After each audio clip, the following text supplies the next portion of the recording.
gaala, re'ee waan adda addaa eegamu baadiyyaa ofiitu kana qilleensoon waan akkanaa tana keessa fa'aa jiraatan natti fakkaata yalla mana wayiitu xiqqishuu waan san bira jira misaakiin kun olaanaa bakka itti holaa eegala baadiyyaa xaraaraa muuyini takka qilleensi takka hin argamne kana keessa jiraatan walla rabbiin isaan haa gargaaru inshaallah hojjeta barakaa itti godhee rabbiin nagaan isaan haa galchu wallaahi yoo sana galaanni hedduun gara xaayifa kana roobne roobe xaayifa gara gubbaadhaan makka keessa gadi jira waan ta'eef akka jiruun makka irra garagalee karaa warra namicha bira dalagu bakka waan hin guuratin hin qabu achii jechuudha nama hedduu miidhee jedhan wallahi takka takkatti waaw temira mashaallah takka takkatti wanni na yaadachiise yeroo san na rakachiise nama isaanii kanama namni miidhame qabeenya guurate jedhan osoo hin taane ijoollee keenya taa'oolaa eeduu taraf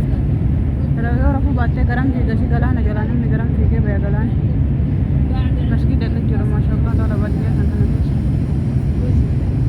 amma bakka kanatti hajii nabii hoolaa eeduu malee umuun argamu arabni dhufee yoo deeme malee arabni bakka kanaan jiraatu dhufee deema laala torbaan yookiin ji'aan fa'aa dhufee laala kunoo temira kun bakka temiraa kun maashaallah temira mana fakkaate kana waan bira gaa'ee miti abbaa bira irraa laalaa jira bakka guyyaa san namni miidhame maal maaloo jedha namni miidhame sun lammii kiyya jedhe lammii kiyya yeroo hedduu ijoollee Itoophiyaatti tafoolaa eedu baabura inni bira tarutti jira gigigigo jedhe yaa rabbi inni gattara nuti ol tarra kuni karaa baabura kun irra deemu aksii waliin deeman jechuudha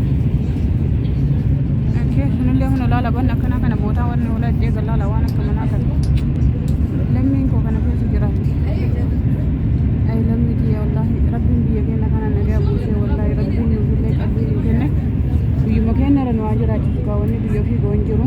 biyyan baakkanatti barahaadha nuti dubartoonni irra guddaan magaalaa jiraanna alammee amma poolisiin achi keessamee maal eegamee boorguu kan keessa amma danuu dhagaatti darbu